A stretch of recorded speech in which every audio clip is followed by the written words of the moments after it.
As dawn breaks over a primeval swamp, a mist rolls in golden light through tall conifers and ferns. From the haze emerges Edmontosaurus, a majestic herbivore of the Late Cretaceous. For millions of years, this duck-billed dinosaur thrived along coastal plains and river deltas, roaming from what is now Alaska down to Montana and Colorado. Two species of Edmontosaurus are known: E. regalis, appearing about 73 million years ago, and E. annectens, persisting until roughly 66 million years ago. By that time, it was one of the last non-avian dinosaurs alive, sharing its world with the giant Tyrannosaurus rex, horned Triceratops, armored Ankylosaurus, and others. In the cool morning air, the broad shape of its huge body is unmistakable, a testament to a vanished age. Edmontosaurus was truly colossal. A fully grown adult stretched up to 12 meters, about 39 feet, in length and weighed around 5-6 tons. Its most striking feature was its long, wide skull ending in a flattened, duck-like beak. This broad snout was ideal for cropping large quantities of plants. Its keratinous edges acted like a garden rake, stripping foliage as the beast walked. Behind that beak lay rows upon rows of teeth, packed into dental batteries.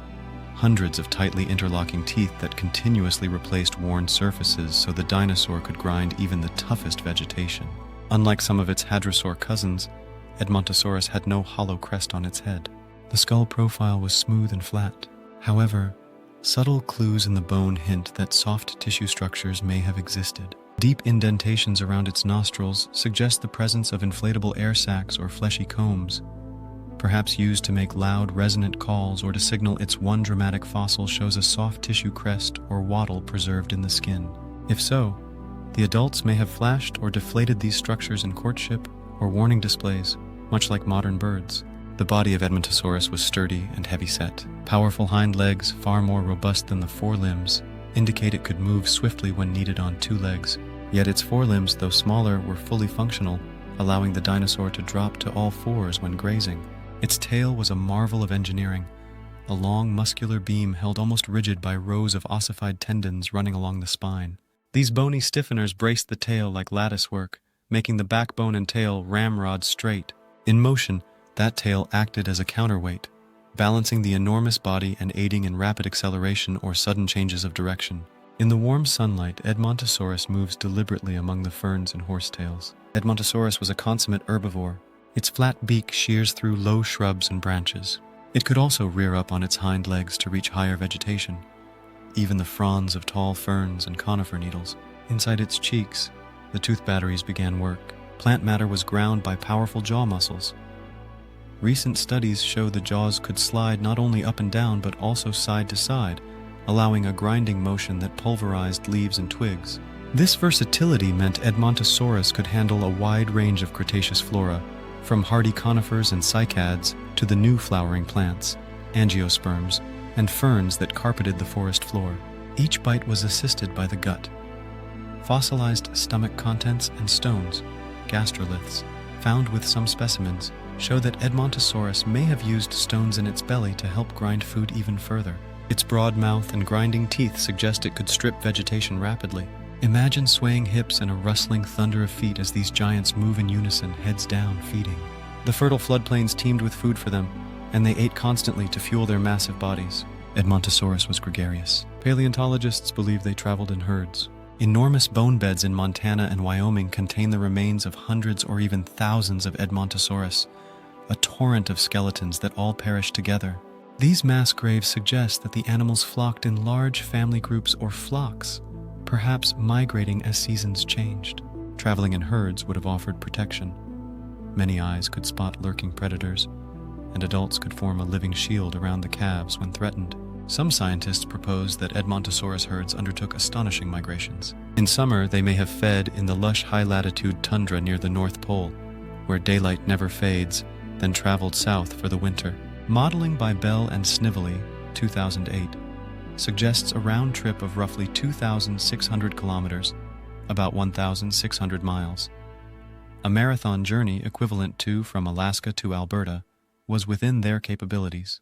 To manage such treks, they would need great endurance, plodding steadily at a few miles per hour. Other research instead suggests some northern herds remained in place and endured the long, dark winter. Either way, Edmontosaurus showed a remarkable adaptability. Fossils of its bones are found from the coal swamps of Arctic Alaska down to the river valleys of modern Montana and Alberta. Within these migrating herds, there would have been constant communication. The broad valley of its skull may have allowed for deep calls. By puffing air through those nasal sacs, Edmontosaurus could have produced booming honks or roars. These vocalizations would carry across the plains, letting individuals keep contact across miles and alert the herd to danger. As dawn breaks or dusk falls, one might imagine a low rising chorus, a prehistoric symphony of soft trumpeting from dozens of throat sacs. This was a world without sound barriers, where even gentle murmurs spoke loudly of life and home. Life among the ferns was not entirely peaceful. Predators were never far behind. In the shadows patrolled Tyrannosaurs and other carnivores, and Edmontosaurus often fell prey to them. Evidence lies in the bones. Fossil Edmontosaurus bones bear tooth marks and punctures from toothy jaws. Scientists have found bite scars from Albertosaurus and even small dromaeosaurids, raptor cousins, on Edmontosaurus skeletons. One remarkable fossil shows partially healed tyrannosaur bite wounds on an Edmontosaurus tail vertebra. This Hadrosaur clearly survived a close call, struggling free from the clutches of a feeding Tyrannosaurus or its relative. We might see now, at twilight, a lone Tyrannosaurus stalking through the tall reeds. Even this fearsome beast had to target the young or infirm. For a healthy adult, Edmontosaurus was a formidable opponent. The stout forelimbs and massive hindquarters meant a strong jerk and lunge if attacked. And that stiff tail could become a powerful whip. Braced by its ossified tendons, an Edmontosaurus could swing its tail at a charging predator like a club. Together with the herd strategy adults fanning out to face a threat while younger individuals hid safely, this gave Edmontosaurus a fighting chance. Despite its size, Edmontosaurus was not a fighter by nature and likely relied on flight and numbers. As our herd grazes with ears pricked, any sign of threat would send waves of low rumbling calls and a slow gathering retreat. In the safety of the group, the gentle giants found courage, strength in numbers. Today, Edmontosaurus is known not just from legends, but from an extraordinary fossil record. Its bones lie entombed in the stone of Cretaceous badlands across North America, brought to light by patient digging. Some of the most spectacular dinosaur discoveries are Edmontosaurs. In 1908, for example, the famous fossil hunter Charles H. Sternberg unearthed a mummified Edmontosaurus in Wyoming's Lance Formation. This specimen preserved not only the skeleton but patches of skin and muscle, giving us a direct look at its flesh-covered body for the first time. Similar finds, whole skeletons with impressive skin impressions, have since been found in Montana, the Dakotas, and Alberta. Paleontologists have even recovered fossilized stomach stones and plant remains from Edmontosaurus fossils, revealing what it last ate. Each new find has filled in details. Bone histology, microscopic analysis shows Edmontosaurus grew rapidly to adulthood, achieving its great size in only a few years. CT scans and digital models let scientists chew with virtual jaws, confirming how its teeth slid together to process vegetation. And in 2025, an astonishing discovery crossed the boundary to the molecular level. Researchers identified actual dinosaur proteins in an Edmontosaurus bone. Trace collagen, a building block of animal tissues, was detected in the fossil, the first uncontaminated sample ever extracted from a dinosaur. This landmark finding means that even 66-million-year-old molecules can survive, giving us a new way to study these ancient creatures. In sum, Edmontosaurus is one of the best understood dinosaurs thanks to its bounty of fossils. Each skeleton and imprint is a page in its story, and together they let us reconstruct not only its bones, but its behavior, appearance, and world. As research advances, we learn more. Every fossil is a messenger from a vanished ecosystem. As the Cretaceous dawn turns to twilight, our scene fades to the silhouette of these great dinosaurs against the low sun. Edmontosaurus, once the name of a real creature grazing in a rainforest glade, would soon vanish when the world changed catastrophically 66 million years ago. It was among the last of the non-avian dinosaurs, living right up to the fall of the age of dinosaurs. Yet it survives with us now through an incredible legacy of stone and science. From the duck-billed head to the colossal tail, Edmontosaurus embodies the marvel of its lost world. In its story, we see the quiet drama of an ancient herd, the gentle titans that once thundered across swamps and plains.